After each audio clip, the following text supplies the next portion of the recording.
20 horas arrancamos con la segunda charla, Data Driven Design, cómo convertirte en influencer de tu organización. Perdón, ya no puedo hablar. Adri Calero y Lau de Miguel nos van a estar contando un poquito. Así que chicas, ya están acá, ya están online. Si quieren empezar, cuando quieran, arrancan. Dale, genial, muchas gracias. Buenas noches. Un segundo que... No sé si quieren que esperemos un par de minutos que sean las 8, que era el horario de la charla, a ver si se suma gente, o como ustedes digan. La realidad es que tenemos unos segundos de delay, así que esos 2 minutitos los tenemos cubiertos. Okay. Empiecen cuando quieran. Buenísimo. Voy a compartir pantalla. ¿La ven bien ahí? Sí, se ve. Sí, perfecto. Perfecto. Un minutito. Bien, acomodo todo.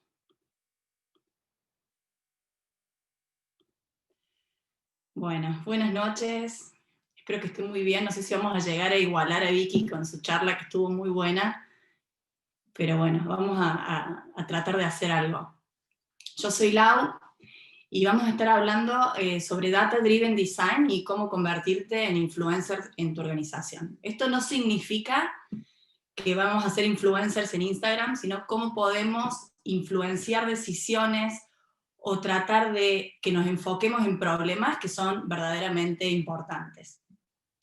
Esta charla viene después de muchas veces de no saber cómo justificar decisiones de diseño solo por haberle mejorado la vida a las personas usuarias. O así también cómo emplear el diseño desde el principio en los proyectos, y eso cómo aumenta el valor de lo que vamos a entregar. Este trabajo interdisciplinario, tanto desde el área técnica, como de negocio, como de diseño, cómo suma al momento de tener buenos resultados, o sea, resultados que sean viables, resultados que sean factibles, y que sean deseables por las personas. Este enfoque a su vez nos acerca a otras personas que trabajan con nosotros, que por ahí utilizan otro lenguaje o se fijan en otras cosas. Entonces, de esta forma, trabajando con los datos, que son un poco discutibles, podemos llegar a justificar por qué deberíamos hacer o tomar una decisión. Esto en general siempre nos ha servido mucho a su vez para mantener el foco. Cuando no están dadas las condiciones y le podemos dar un seguimiento desde métricas bien definidas, es muy difícil enfocar tanto en la ejecución hacia un objetivo, como también en la medición una vez que ese objetivo se llegó o no. Vamos a presentarnos. Acá estamos con Adri. Bueno, Adri es UX Lead en Olapic, es voluntaria de Mujeres en Tecnología acá en Córdoba, estamos desde Córdoba nosotras. Es mentora de Acámica en la carrera de UX UI, es apasionada de mejorar la calidad de vida de las personas a través del diseño de productos digitales, es mamá, le encanta bailar y tomar mates con amigos. Así que cuando quieran tomar mates, Adri siempre es una buena candidata. Y yo soy Lau, soy Principal Product Designer también en Olapic. Hace unos meses que trabajamos juntas, así que estamos como empezando a cada vez más trabajar más juntas. A mí me encanta aprender, me gusta contar mucho historias, me encanta viajar y conocer culturas distintas. Soy muy curiosa y tengo mucho entusiasmo, tanto que por ahí hasta soy intensa. Y soy mamá también, soy cocinera y soy jardinera. Son todas estas pasiones que uno también en la cuarentena empezó como a descubrir y a redescubrirse, ¿no? Y ahora queremos saber un poquito más sobre ustedes. Así que si tienen su celu a mano, les pido por favor que entren a slido.com o pueden sacarle foto al QR code para ir directamente. Y nos interesaría saber primero desde dónde se están conectando. Perdón. Ahí pueden poner desde qué ciudad están conectándose, como para tener una idea más de desde dónde nos están viendo. A ver si es slido.com. y el hashtag es UXData, UXData. Creo que como estamos con delay probablemente demoremos en hacer esto. Córdoba.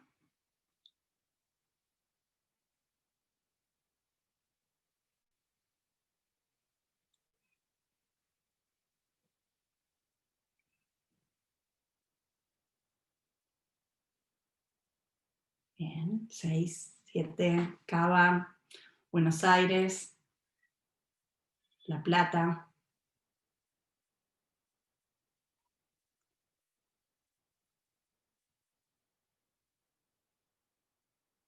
Buenos Aires, bueno, van ganando Buenos Aires por ahora, parece.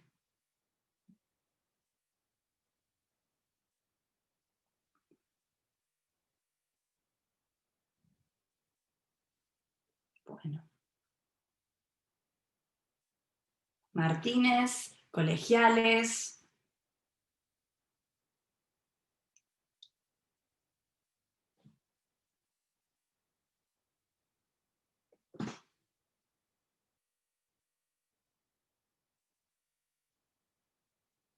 Bien.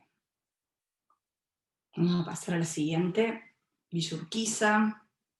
Perdón si no logramos todo, pero bueno, no nos va a dar el tiempo para todo. La siguiente es, ¿a qué se dedican? ¿Cuál es su profesión, ocupación? Como para entender un poco los perfiles con los que estamos charlando. Frontend, UX Designer, Córdoba. Hay gente que se dedica a Córdoba, DevOps. Frontend, bien.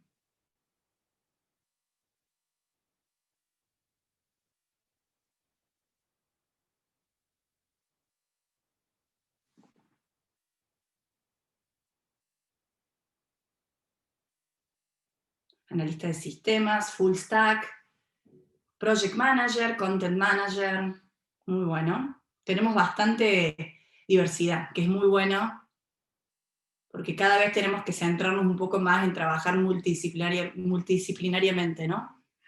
Y es tan enriquecedor eso. Buenísimo. Vamos a la siguiente, project manager, product manager, muy bueno. Y la siguiente es, en su día a día, ¿toman decisiones basadas en datos? Bueno, 100, bien. Los que no ya se van a dar cuenta que sí las toman, nada más que no están tan conscientes de ello. No saben bien.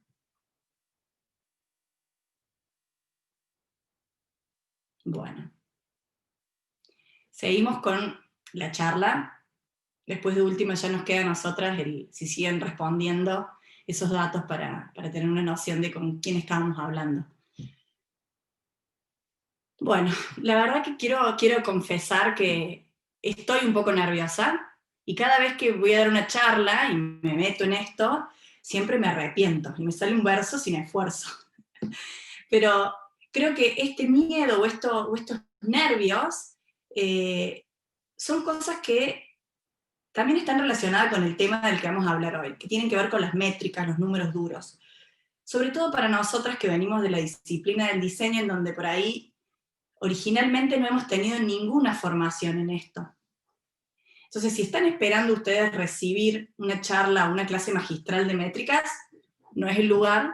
Vamos a estar dándole un enfoque un poco más de cómo estas métricas o los datos nos ayudan a los diseñadores de producto a tomar decisiones y explicar las decisiones, y también cómo empujar ciertos problemas a ser resueltos, ¿no? Cómo las métricas nos permiten hacer foco y ajustes mientras vamos trabajando, ¿no? En el día a día. Si aún no se desconectaron, les agradezco, se supervalora. Por suerte acá no veo sus caras de sorpresa, de aburrimiento, de qué están hablando estas niñitas, no lo veo, y eso también me sirve la analogía con los números, porque muchas veces los números, cuando uno ve métricas o números duros, no sabe qué es lo que sucede. Y justamente nosotras que venimos del lado del diseño y de la experiencia, es muy importante saber qué significan esas métricas y qué le está sucediendo a la gente por detrás de esto.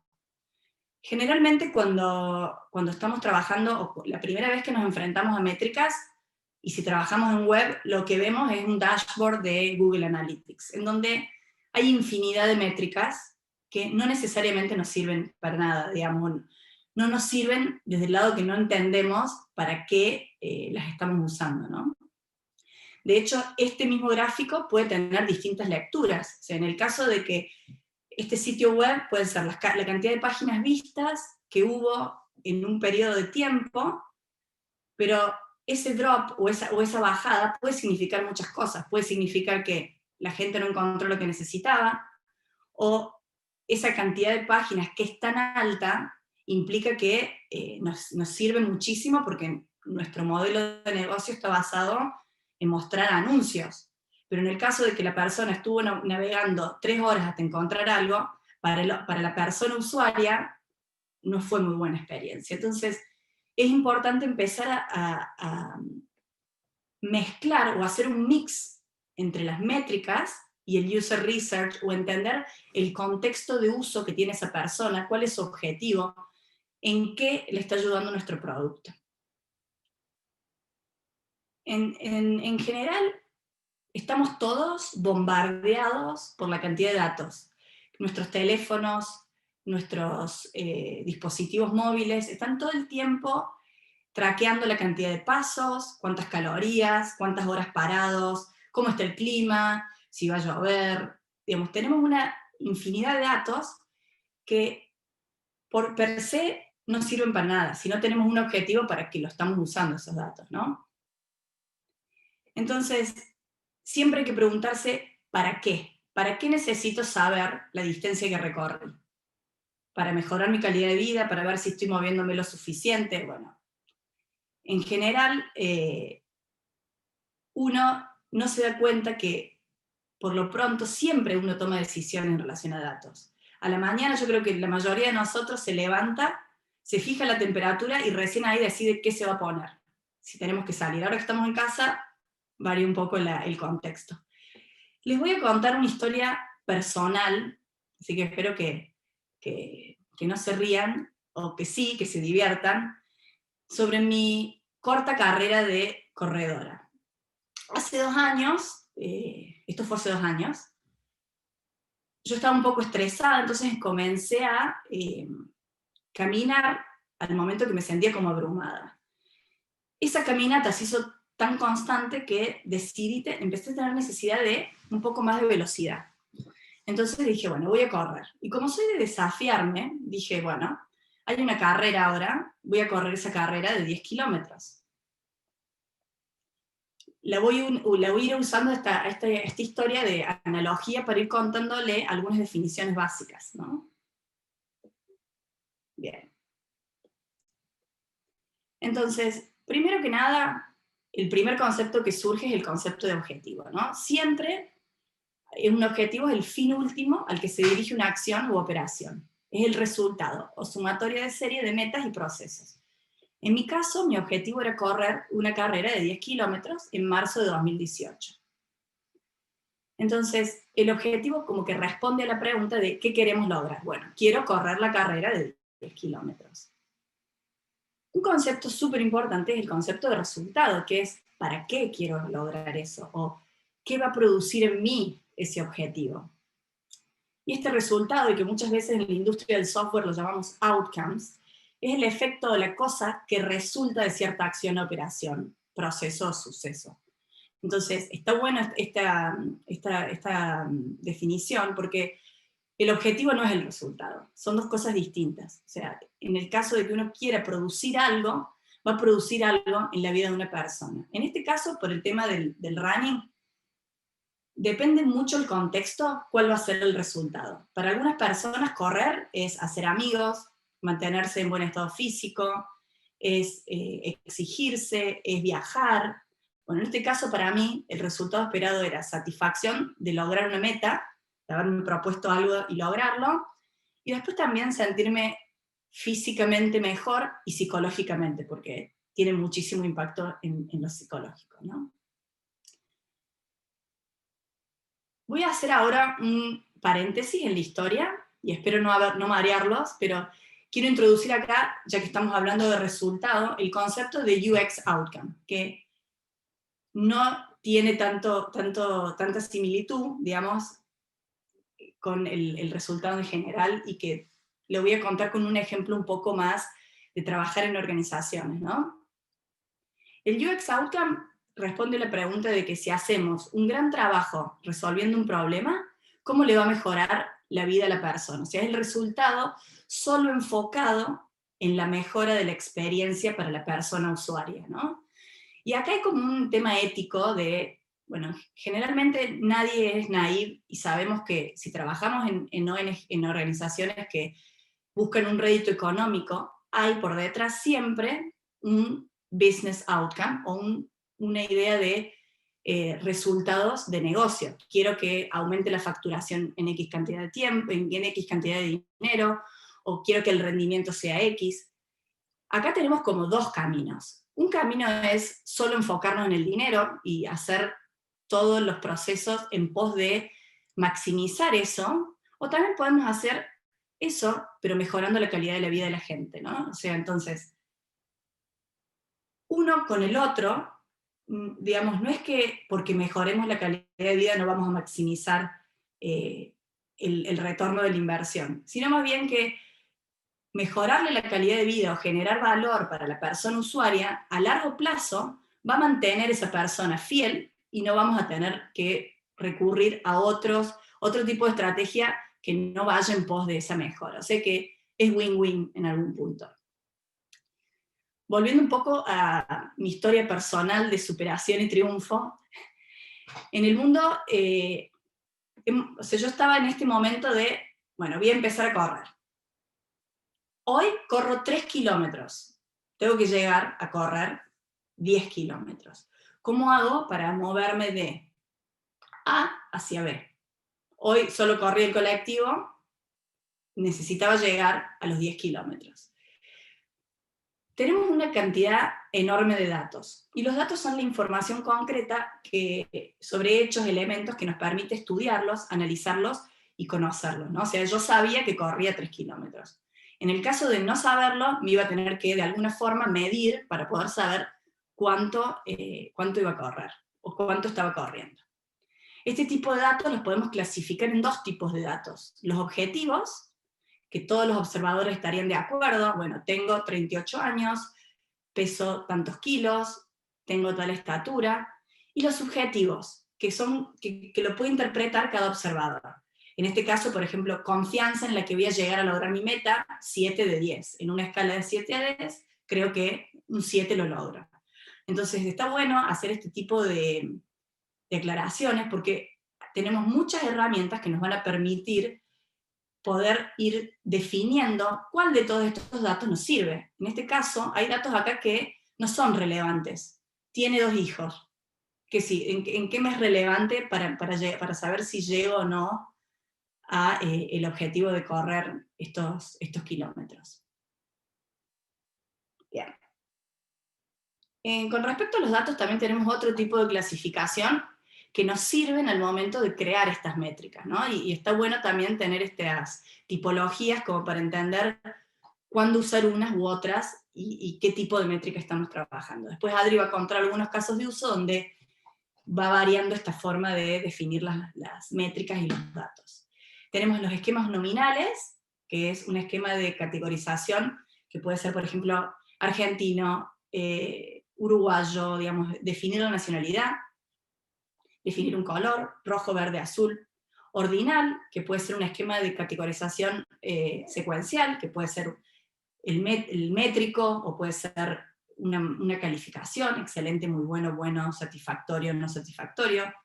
De intervalo, es uno numerado, al estilo de la calificación de las estrellas en las películas, o del 1 al 10 en cuanto estás satisfecho con un producto.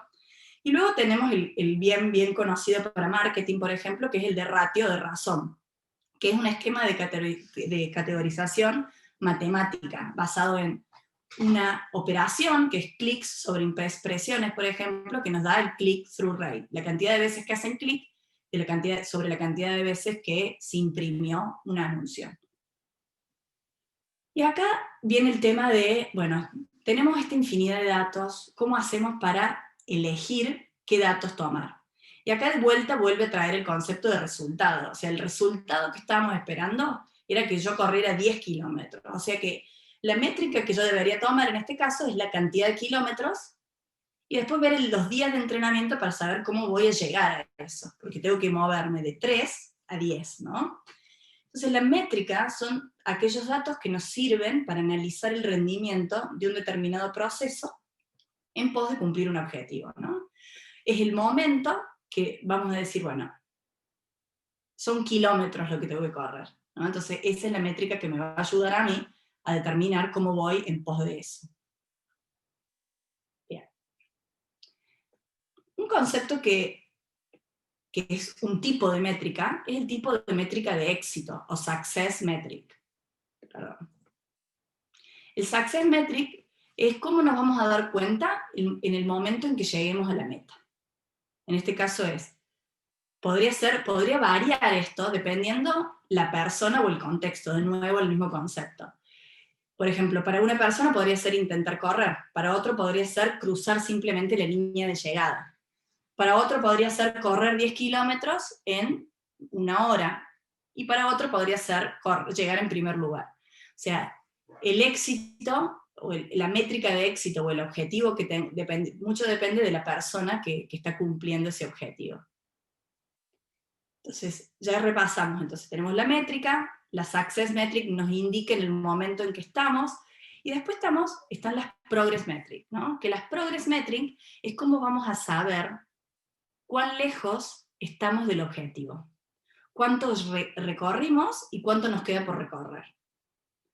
Y esto está muy bueno porque este tipo de métricas nos permite ir tomando decisiones sobre la marcha.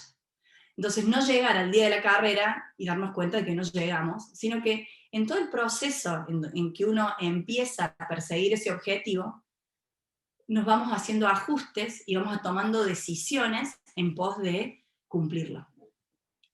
Bueno, acá la historia se pone un poco triste, así que no quiero que se pongan mal, pero yo empecé entrenándome 2 veces por semana. Entonces empezaba, la primera semana logré, después de 2 días de entrenamiento, incrementar en 1 kilómetro lo que ya corrí, o sea que corrí 4. Todavía me estaban faltando 6 kilómetros. La semana 2, de vuelta, 1 kilómetro más. En ese momento me agarró un poco de desesperación, digo, no llego. Dije, estuve a punto de abandonar, como suele pasar, que uno por ahí se desinfla, tiene toda la iniciativa y toda la buena onda para empezar, y después, cuando ves que cuesta, bueno, ahí tomé la decisión de, digo, bueno, ¿qué puedo hacer? Voy a incrementar en un día el entrenamiento para ver si puedo empezar a llegar a esa métrica. Bueno, lo cierto es que luego de eso corrí la tercera semana 7 y la cuarta semana 9. Por lo tanto, el día de la carrera estaba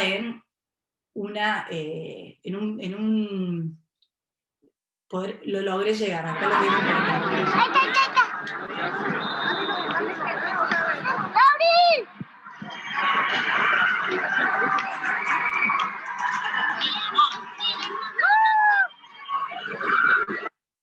Bueno. Todo esto, que todavía me río y no corrí más, la verdad, o sea, corro muy poco, pero me sirvió para lograrlo. Acá tienen como un mapping de este tipo de métricas, ¿no? Entonces, cuando uno puede ser un proyecto, lo que sea, lo importante primero es saber qué resultado queremos lograr. Para poder saber ese resultado, tenemos la success metric, para que nos indique el momento en que vamos a saber que llegamos. Después tenemos las progress metric, que nos van permitiendo durante el proceso de desarrollo ir midiendo, y una tercer tipo de métrica, que no la toqué antes porque no iba con el caso con mi ejemplo, es la Problem Value Metric. Que la Problem Value Metric está muy, muy relacionada a cómo influenciar, ¿no? Y las Problem Value Metric están relacionadas con cuánto nos cuestan los problemas, o cuánto le cuestan a la organización en la que trabajamos los problemas. Les pongo un ejemplo práctico, ¿no? Para acceder al trabajo, si tomamos un taxi, durante 20 días hábiles, gastaríamos 10.000 pesos por mes. O sea, ese problema de transporte a mí me cuesta 10.000 pesos. Y después si lo comparamos con otras formas de transporte, por ejemplo en bus, sabemos que nos sale 1.000, o sea que reducimos un montón. Y para home office, bueno, ni hablar, no tenemos un costo de transporte, por ahí tenemos otro tipo de costos. A lo que vamos con esto es que muchas veces casi todos los problemas se pueden traducir en dinero. De hecho, un caso muy, muy, muy simple es los tickets de support, por ejemplo. Entonces tenemos un bug que genera 25 tickets en los que trabaja una persona durante 1 hora, y si eso lo multiplicamos por lo que genera por mes de costos, podemos decir, bueno, deberíamos resolver este bug para que este dinero se ahorre, digamos, ¿no? Entonces, está bueno empezar a tratar de encontrar estos problemas y que a la larga nos van a mejorar la experiencia, ¿no? En general, cuando hablamos de métricas, podremos tener como 2 enfoques. Uno proactivo y uno correctivo. O sea, este sería un enfoque correctivo, porque hay un problema, entonces encontramos la métrica gracias a que surgió este problema. Pero también puede ser proactivo, porque podemos encontrar, viendo números, algún problema a resolver y que nos sirva después para mejorarle la calidad de vida a las personas. Y acá está bueno pensar que casi siempre, en cualquier disciplina, cuando nos enfrentamos a métricas, casi siempre el primer enfoque que tenemos es correctivo o reactivo, porque hay que empezar a aprender a usarlas antes de poder pasar a una evolución de ser más proactivo con ellas, ¿no? Bueno, entonces como conceptos, como para ir cerrando esta parte, es el enfoque data-driven nos ayuda a construir un caso en donde debemos enfocarnos, y además nos permite medir cuánto nos falta recorrer para llegar al objetivo. Para seleccionar o crear las métricas adecuadas, tenemos que entender primero cuál es el UX outcome o resultado que estamos persiguiendo.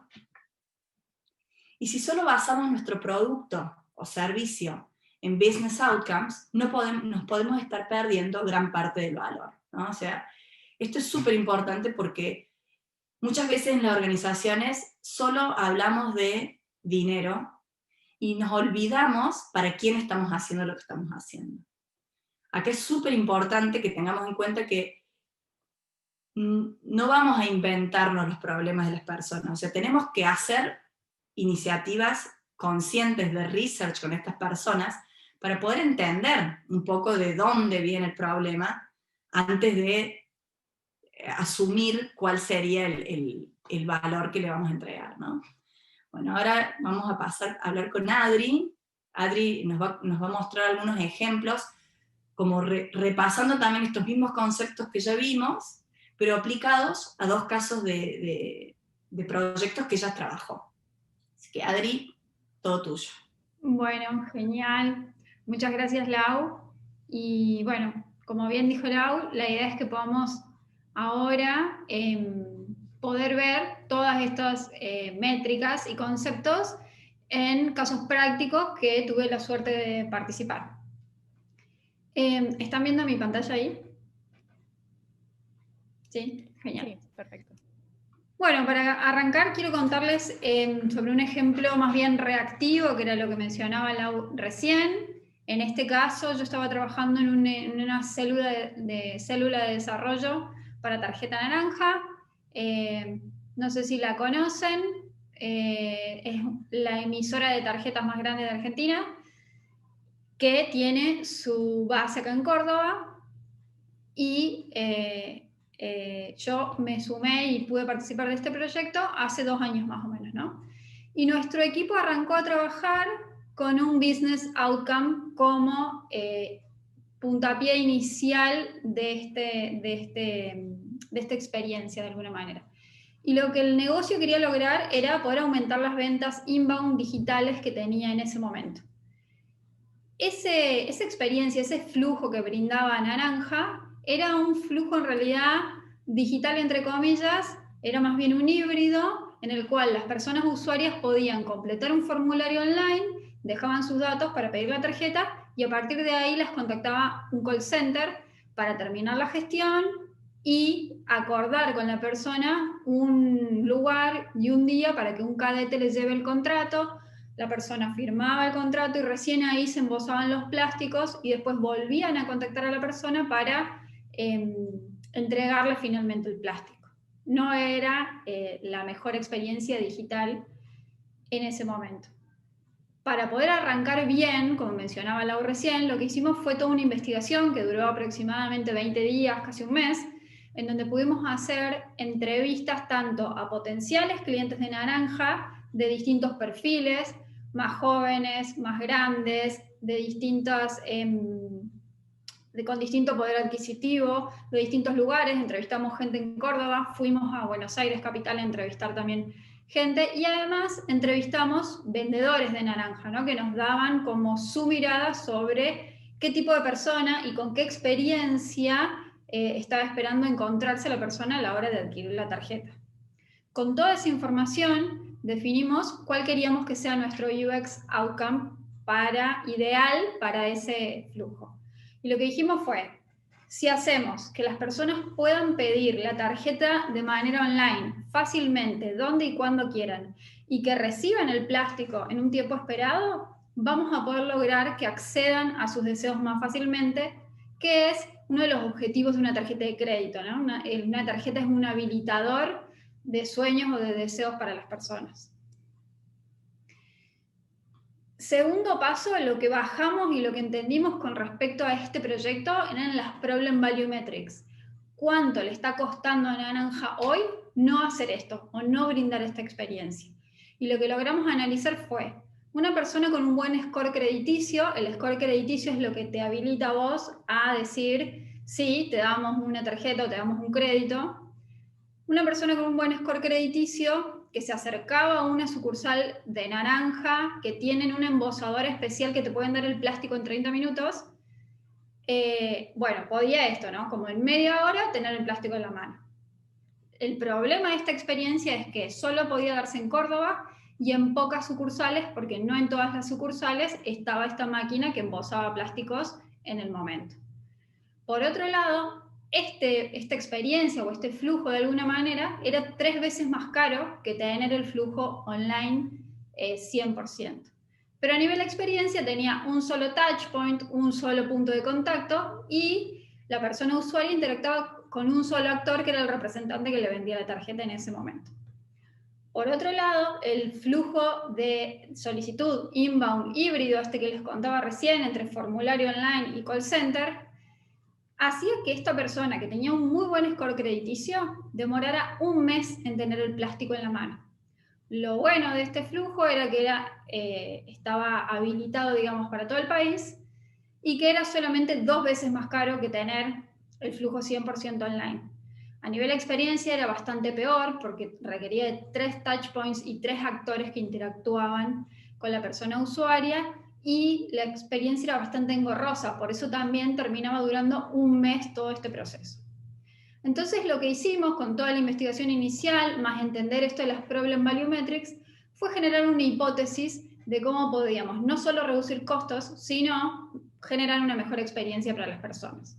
Y lo que dijimos fue, vamos a construir una experiencia full online, en la que la persona puede hacer todo su pedido 100% online, va a interactuar solamente con un actor, que es la persona del correo que le entrega la tarjeta y le hace firmar el contrato al mismo tiempo. Va a terminar siendo el flujo más barato, va a estar accesible para todo el país, y al reducir costos podemos contratar el servicio de entrega premium de los correos y nos aseguramos que la persona usuaria reciba su plástico en hasta 10 días hábiles, que es lo esperado para este tipo de gestiones.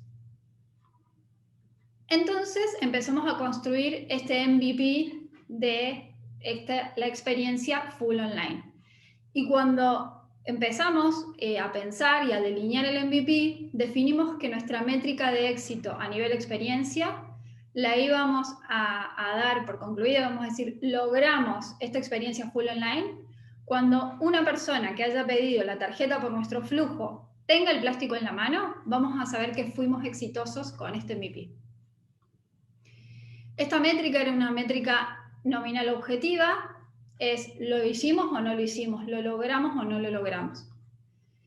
Y si bien cuando levantamos el flujo online ya lo teníamos productivo en la web, empezamos a recibir varias solicitudes, nos faltaba la segunda parte que era, vamos a ser exitosos cuando esta solicitud o alguna de estas hayamos entregado realmente la tarjeta, ahí podemos decir, check, logramos esta métrica de éxito. Y así fue que nuestra primera solicitud realmente entregada fue una solicitud procesada a mano, es decir, no teníamos todo el sistema 100% digitalizado, teníamos personas en el back office que terminaban una parte del sistema, y por otro lado, no nos habíamos terminado de integrar con los correos todavía, de hecho la primera entrega la hicimos nosotros acá en Córdoba. ¿Cuál fue el resultado del MVP? En esto de qué queríamos lograr. Queríamos lograr validar nuestra hipótesis y de hecho lo hicimos. Pudimos validar que la experiencia full digital era una experiencia posible, construible por nosotros, digamos. Había un mercado que aceptaba pedir la tarjeta 100% online, sacar la foto de su DNI y esperarla en su casa para poder empezar a usarla, y que esta experiencia que nosotros habíamos diseñado y planificado tenía sentido y la gente se sentía cómoda atravesándola. Ahí entonces dijimos, bueno, ya validamos, ya estamos online, ahora, ¿qué hacemos? Nos faltaba terminar de construir. Dijimos, ok, vamos con nuestra primera versión de esta experiencia y de alguna manera de este producto digital. Y ahí sí empezamos a pensar en apuntar al outcome de experiencia inicial que nos habíamos planteado, ¿no? Que las personas puedan pedir la tarjeta de una manera fácil, en donde y cuando quieran, y que las reciban en el tiempo esperado. Para lo cual redefinimos nuestra métrica de éxito de UX y dijimos, queremos lograr una experiencia de solicitud simple, la disponibilidad del flujo 24/7, es decir, cuando las personas realmente quieran, y que las entregas sean en menos de 10 días. Para entender si lográbamos o no estas métricas de éxito, nos planteamos nuevas métricas de progreso. En este caso empezamos a medir el Customer Effort, que lo medíamos a través de una herramienta en donde le preguntábamos a la persona cuando terminaba de completar la solicitud online, del 1 al 5, cuán fácil te resultó esta experiencia, y empezamos a traquear ese número.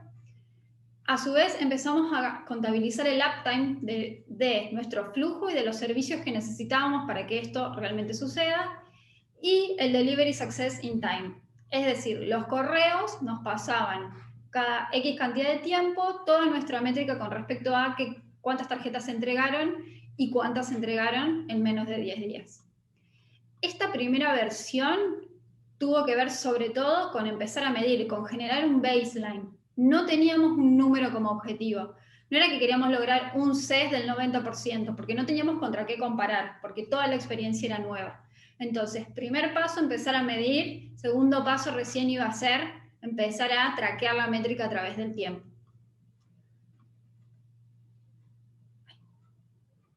Lo que sí les puedo contar es que a los 6 meses del primer lanzamiento, cuando logramos empezar a medir todas estas métricas, estos eran nuestros resultados. Teníamos un 50% de conversión en este flujo, la primera medición del CES nos dio en un 88.5%, teníamos un uptime del 91%, había un servicio de validación contra Renaper que no funcionaba de 12 de la noche a 2 de la mañana, entonces todo eso todavía era un tema para nosotros, y lográbamos un 75% de entregas a tiempo. Eso fue lo que pudimos generar como baseline. A partir de ahí, lo que hicimos fue empezar a tomar un approach bastante más proactivo. Empezamos a analizar nuestro flujo, no teníamos el input de negocio que nos empujaba hacia adelante, sino dijimos, bueno, ya tenemos esto más o menos estable, ya estamos en camino hacia nuestras métricas de éxito, vamos a entender más nuestras propias métricas del flujo o la experiencia que estamos brindando. Y nos dimos cuenta que en la tercera pantalla del flujo, en donde le pedíamos a las personas que saquen la foto de frente de su DNI, estábamos teniendo un dropout del 55%. Lo que decidimos hacer en ese momento fue llamadas telefónicas. Como teníamos el número de teléfono de la persona que había intentado hacer la solicitud, empezamos a llamar por teléfono a las personas usuarias a ver qué había pasado, por qué se fue en ese momento. Y la verdad que logramos hacer alrededor de 20 llamadas y no logramos encontrar un patrón, una razón clara que nos diga, che, las personas dejan el flujo acá por tal razón. Algunos mencionaban esto de, no, justo estaba en mi almuerzo, justo estaba en el colectivo, no podía sacar la foto, y muy poquitos mencionaron que no estaban dispuestos a sacar la foto de su DNI, pero tampoco había sido la mayoría. Entonces no teníamos una razón clara por la cual sucedía esto. Y lo que decidimos hacer fue basarnos más en algunos de nuestros conocimientos para hacer un experimento, directamente experimentar con la propuesta de flujo que estábamos haciendo, y decidimos basarnos en este sesgo de esfuerzo invertido que tienen las personas, que nos dice que cuando una persona ya invirtió mucho tiempo y esfuerzo en algo, suele terminarlo. Entonces decidimos pasar estas dos pantallas al final, el último paso, al último iba la acción más crítica, y haciendo esto logramos reducir el dropout a un 25%, ya no era más un 55%. Y acá, como dato de color, les cuento que esta fue la primera entrega de nuestra tarjeta. Yo no estoy en la foto porque yo saqué las fotos, pero podemos ver cómo la experiencia tenía que ver con entregar la tarjeta y firmar el contrato al mismo tiempo, eso había cambiado. Y bueno, esto de poder acercarnos realmente a la persona, a entender su experiencia y ver qué feedback y qué conocimiento más contextual y de sus motivaciones podíamos tener.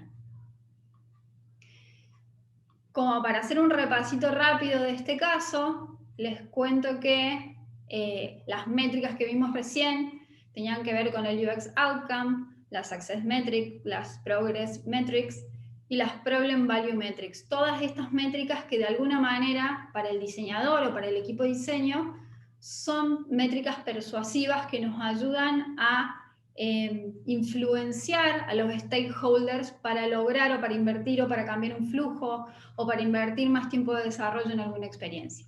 La que no vimos hasta acá es la Value Discovery Metric. Y esta métrica tiene que ver con poder tomar todo el conjunto de datos que nosotros ya tenemos, que ya estamos traqueando, que ya estamos guardando, que pueden ser parte de nuestro Analytics, y que puede haber ahí un valor que no descubrimos todavía, que nos ayuda en esto, a generar un valor adicional de lo que ya le estamos dando a las personas. Y para contarles y hablar un poco sobre esta métrica, voy a pasar a contarles otro caso del cual tuve suerte de ser parte también, hace 4 años aproximadamente, cuando trabajé en Mercado Libre. Yo era parte del equipo de registros y login, y en ese momento nosotros ya veníamos siguiendo algunas métricas que tenían que ver con, por ejemplo, bounce rate y exit rate. Entonces, analizando nuestras métricas de la pantalla de login, nos empezamos a dar cuenta que entre la versión desktop y mobile de la web, acá no medíamos aplicaciones nativas, era solamente la web, había algunas diferencias y que en mobile el flujo tenía problemas, ¿no? Ahí lo podemos ver. El bounce rate en mobile era del 50% y en desktop del 29%, y sobre todo el exit rate en mobile era más del doble que en desktop. Y como el exit rate es una métrica un poco más crítica porque la persona directamente se fue de tu flujo, decidimos hacer foco ahí y entender qué estaba pasando. Y nos dimos cuenta que las personas que venían de una página de producto y se logueaban, porque para poder comprar te tenés que iniciar sesión en su cuenta, y que además terminaban pasando por el flujo de recupero de cuenta, es decir, no se acordaban o no sabían su contraseña, acá estábamos teniendo un 30% de dropout. Entonces fuimos más profundo todavía a entender cuál era la experiencia que nosotros estábamos brindando en ese momento como flujo para recuperar tu contraseña. La persona estaba viendo un producto, decidía comprarlo, pasaba por el login, no se acordaba su contraseña, entraba al flujo de recupero de contraseña donde le decíamos, danos tu mail para que te mandemos un mail y la recuperes, y en ese mail le decíamos, crea una nueva contraseña. El usuario entonces entraba a una página donde podía crear una nueva contraseña y le decíamos, listo, ya creaste tu nueva contraseña, y ahí terminaba la experiencia. Si la persona realmente quería comprar ese producto, tenía que volver a la plataforma, loguearse o buscar el producto y de ahí loguearse y de ahí recién comprar. Nos estábamos perdiendo un valor importante ahí que podíamos ofrecer, sobre todo desde el lado de la facilidad y la fluidez en la experiencia.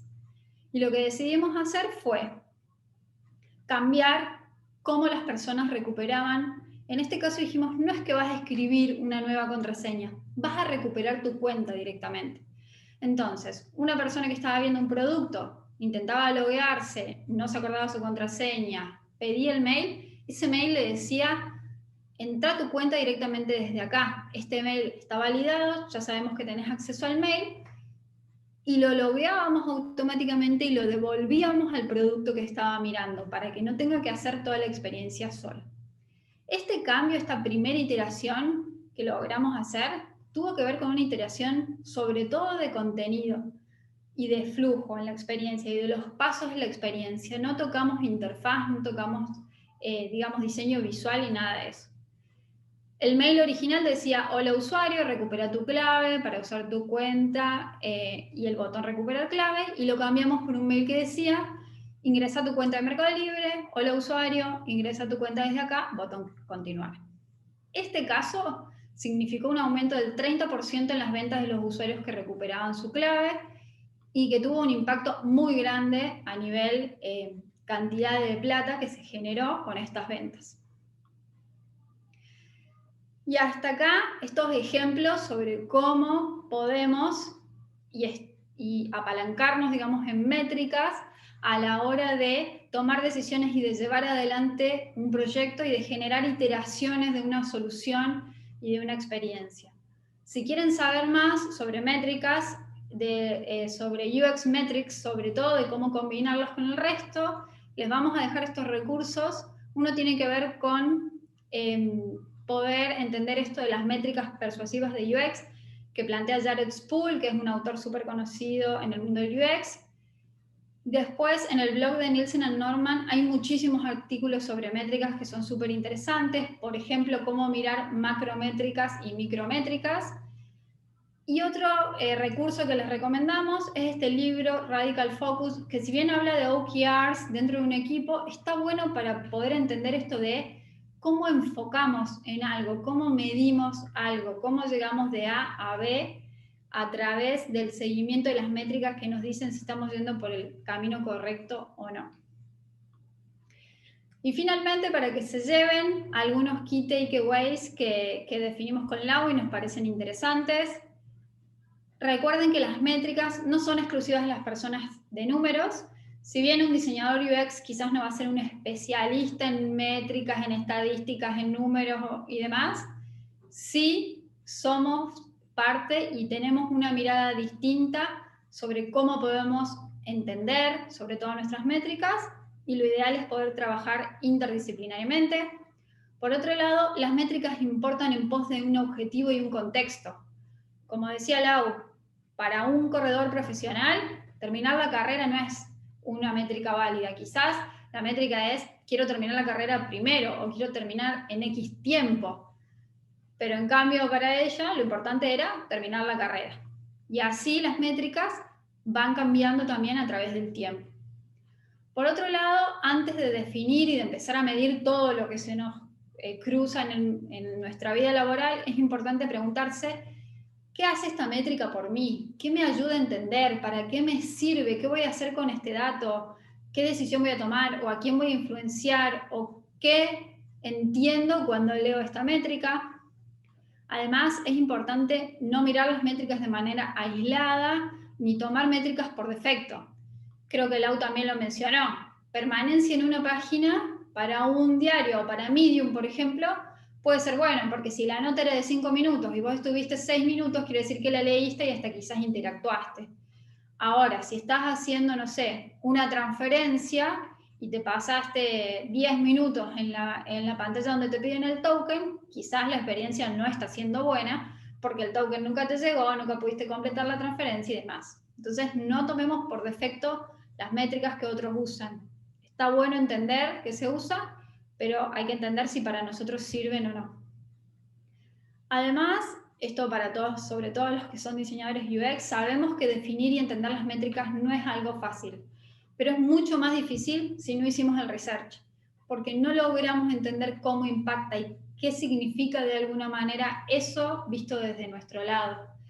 Y atado a esto, es re importante saber que las métricas no son suficientes, que siempre tenemos que conocer a la persona que está del otro lado, acercarnos a nuestros usuarios, hacer entrevistas, ir a hacer observación contextual. Son dos caras de una misma moneda. Por un lado está la métrica, el número que nos dice algo, y por otro lado están las personas reales, que son nuestros usuarios, nuestros clientes, o a las cuales realmente le estamos resolviendo un problema o no. Y por eso es importante esto de el videíto de Lau llegando al final de la carrera, porque no hay métrica que te genere esa sensación. No hay métrica que cambie ese día que nosotros fuimos a una obra en construcción a entregar la primera tarjeta que logramos procesar a través de nuestro flujo online. Y como las métricas nos sirven mucho para influir en nuestros stakeholders, el video, el testimonio, el usuario usando realmente nuestro producto o servicio, y sobre todo si eso les genera frustración, son otros elementos que nos ayudan a influir y a lograr decisiones en stakeholders de nuestra organización. Y finalmente, idea clave, lo que no se mide no existe, y si no existe no lo podemos mejorar, sea desde métricas o sea desde research. Muchas gracias.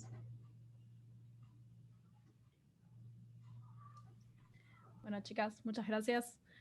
Sabemos que es medio extraño esto de terminar una charla y no tener ningún tipo de feedback, pero bueno, quiero que sepan que en el chat de YouTube les están dejando comentarios muy lindos y agradeciéndoles.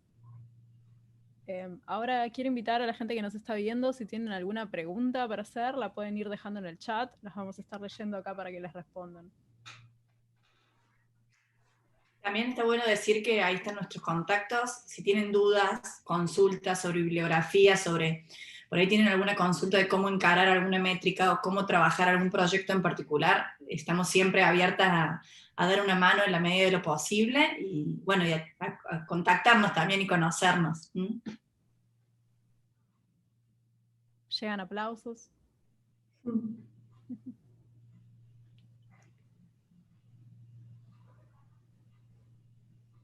Bueno, mucho festejo con respecto a la charla. Vamos a poner música entonces para... Bueno, genial si les sirvió, y si les surgen dudas después, que a veces eso pasa, ¿no? Cuando uno procesa toda la info dice, tal cosa. Como dijo Lau, nos pueden encontrar en LinkedIn o en Instagram, ahí están nuestros contactos. Perfecto. Sí, la verdad es que estuvo muy buena la charla, es muy impresionante verlo quizás con casos de la vida real, ¿no? Cuando muestran métricas de cómo algo que todos conocemos, que es una tarjeta, que muchos de los que nos están viendo probablemente estén usando, puede cambiar el uso que eso se le da, y como decían ustedes, el hecho de quizás no tocar interfaz o no tocar la gráfica, sino simplemente pensar en todo el proceso como un diseño y aplicar cambios a eso. Así que Sí, está buenísimo. Este tipo de trabajo está muy bueno. Bueno, genial. La verdad que siempre desde el UX apuntamos a esto, ¿no? Obviamente que una interfaz de mucha calidad visual ayuda muchas veces también en la usabilidad, pero a veces lo que necesitas es un cambio en el servicio, por ejemplo, ¿no? O facilitar cierta experiencia que principalmente se logra con algún tipo de cambio en los pasos, o en los requisitos, o en el flujo, o en el mismo, digamos, actualizar el código con el que está hecho, que te permite otras cosas. Así que bueno, qué bueno que les sirvió, que les gustó. Muchas gracias también por elegirnos y por darnos este espacio. No, por favor, muchísimas gracias a ustedes. Y esperamos que se repita y que puedan volver a algún otro evento con nosotros. Bueno, genial. Gracias. Chao, chao. Chau, chau. Adiós. Bueno, ya tenemos a nuestra próxima speaker en la línea, pero